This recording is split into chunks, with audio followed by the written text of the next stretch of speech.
Assalamualaikum warahmatullahi wabarakatuh.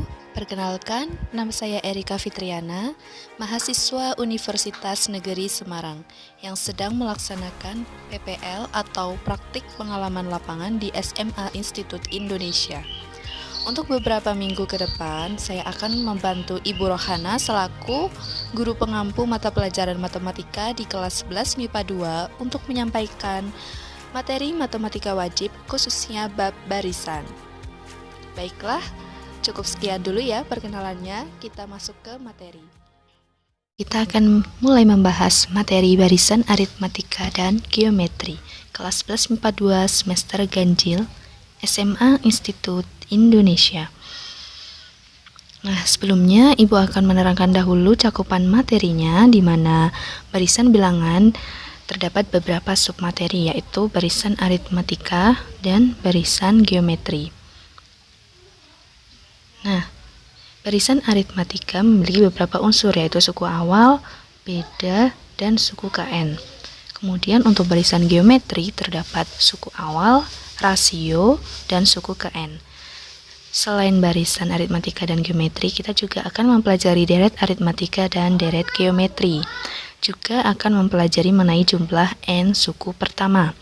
Nah, setelah itu kita juga akan mempelajari masalah autentik, di mana berkaitan dengan materi barisan bilangan.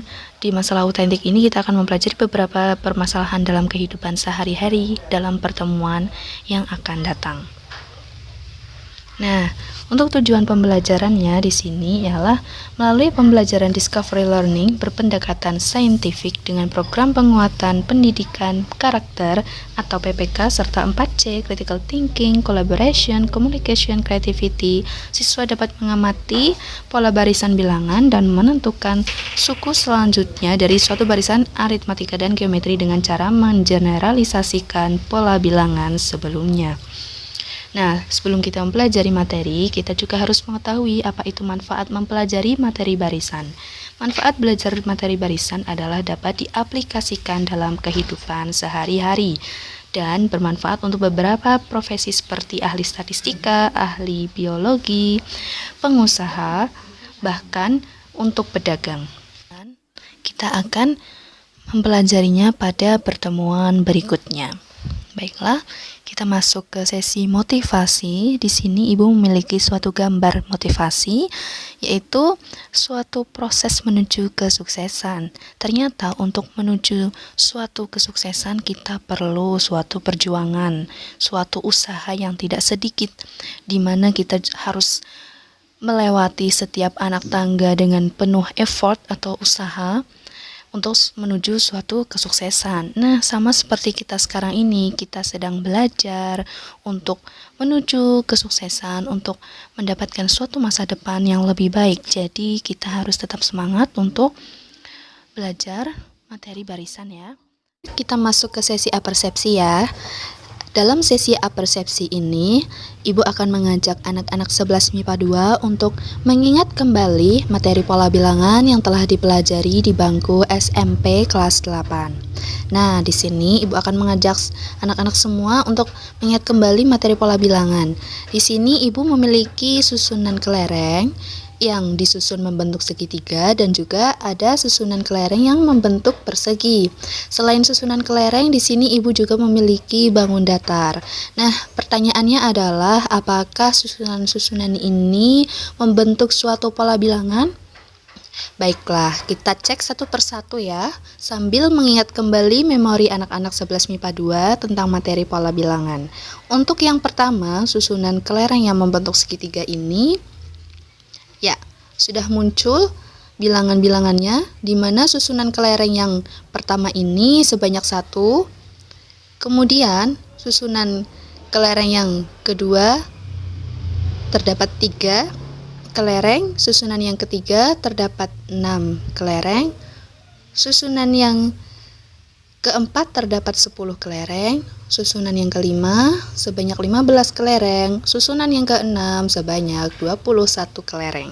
Nah, baiklah, di sini membentuk suatu pola bilangan bertingkat ya, di mana Susunan yang pertama menuju susunan yang kedua bertambah 2, kemudian bertambah 3, bertambah 4, bertambah 5, bertambah 6, sehingga merupakan suatu pola bilangan bertingkat. Kemudian untuk susunan kelereng yang membentuk persegi, apakah membentuk suatu pola bilangan? Kita cek satu persatu. Ya, sudah muncul bilangannya. Baiklah, di mana kelereng yang pertama ini sebanyak 1, susunan kelereng yang kedua sebanyak 4, susunan yang ketiga sebanyak 9, susunan yang keempat sebanyak 16, dan susunan yang kelima sebanyak 25, di mana kita sudah mengetahui ya bahwa ini merupakan suatu pola bilangan persegi. Baiklah, kemudian untuk yang bangun datar di sini, apakah membentuk suatu pola bilangan? Jika kita lihat dari masing-masing titik sudutnya, kita cek satu per satu. Untuk yang pertama, ya, segitiga memiliki 3 sudut. Kemudian segi 4, ya, terdapat 4 titik sudut. Kemudian yang ketiga, segi 5 ini memiliki 5 titik sudut. Kemudian yang keenam terdapat 6 titik sudut. Baiklah, apakah ini membentuk suatu pola bilangan? Ya, membentuk ya, karena dari bangun datar yang pertama menuju bangun datar yang kedua ini bertambah 1, kemudian ini bertambah 1 dan bertambah 1, sehingga membentuk suatu pola bilangan. Baiklah, sudah ingat ya anak-anak tentang materi pola bilangan, dan kita akan masuk ke materi. Sebelum masuk ke materi, perhatikan permasalahan di bawah ini. Setiap hari Senin, seluruh siswa SMP Ceria selalu melaksanakan upacara bendera. Mereka semua berbaris secara rapi agar dapat mengikuti upacara bendera secara hikmat. Setiap kelas di SMP Ceria terdiri dari 20 orang siswa. Pada kelas 9A jumlah laki-laki adalah 10 orang dan jumlah perempuan juga 10 orang. Formasi barisan-barisan yang dibentuk oleh tiap-tiap kelas adalah terdiri dari 2 baris yang sejajar, di mana baris pertama diisi oleh siswa laki-laki dan baris kedua diisi oleh siswa perempuan. Nah, berikut adalah data siswa laki-laki beserta tinggi badannya di kelas 9A. Nah, di sini terdapat tabel yang berisi nama-nama siswa laki-laki beserta dengan tinggi badannya. Nah, di sini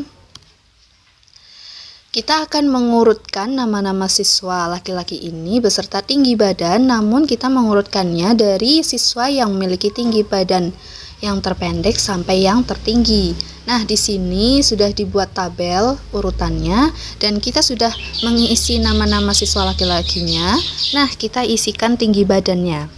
Yang pertama 151, 154, 157, 160, 163, 166, 169, 172, 175, dan 178. Nah, kemudian menurut kalian bagaimana aturan mengurutkan ke-10 siswa tersebut dalam suatu barisan berdasarkan tinggi badannya? Nah, sebelum kita mengetahui aturan mengurutkan, terlebih dahulu kita mendefinisikan bilangan-bilangan yang disusun berurut dengan aturan tertentu disebut dengan barisan. Jadi, tinggi badan siswa laki-laki ini yang sudah kita urutkan dari yang terpendek sampai yang tertinggi ini, susunan-susunan bilangan ini kita sebut dengan barisan karena susunan bilangan-bilangan ini berurut dengan suatu aturan tertentu. Nah, kemudian untuk mengetahui bagaimana aturan tertentu tersebut, kita bahas pada slide berikutnya. Ya. Nah, untuk tinggi badan anak siswa laki-laki tadi sudah kita urutkan dan kita tuliskan kembali seperti ini, dan kita tuliskan bahwa 151 merupakan U1, 154 merupakan U2, 157 merupakan U3, 160 merupakan U4, dan sampai 178 merupakan U10. Nah, di sini kita mendapatkan definisi lagi bahwa bilangan-bilangan yang terdapat dalam barisan tersebut dikenal dengan nama suku. Sehingga 151 merupakan suku ke-1, 154 merupakan suku ke-2. Begitu seterusnya sampai 178 178 merupakan suku ke-10. Secara umum, suku-suku pada barisan bilangan dapat dituliskan sebagai U1, U2, U3, sampai UN atau sebanyak suku-suku dalam barisan tersebut. Nah, di sini sudah terdapat tabel lagi dan di sini sudah tertuliskan pola dari barisan tersebut.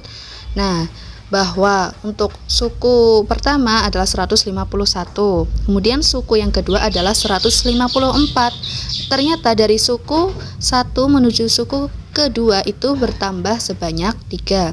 Kemudian suku ketiga adalah 157, di mana 157 ini berasal dari suku yang pertama ditambah 6. Kemudian 160 merupakan suku keempat berasal dari suku yang pertama ditambah 9, sampai dengan suku yang ke-10 adalah 178, di mana berasal dari 151 atau yang merupakan suku pertama ditambah 27. Nah, sudah semakin kelihatan ya bagaimana pola barisan tersebut.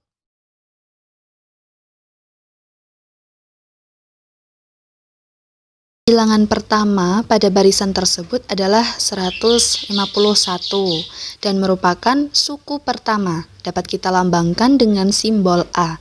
Setelah kita cermati bahwa suku pertama dengan suku selanjutnya selalu bertambah 3. Nah, bisa kita cermati ya, dari U1 ke U2 bertambah 3.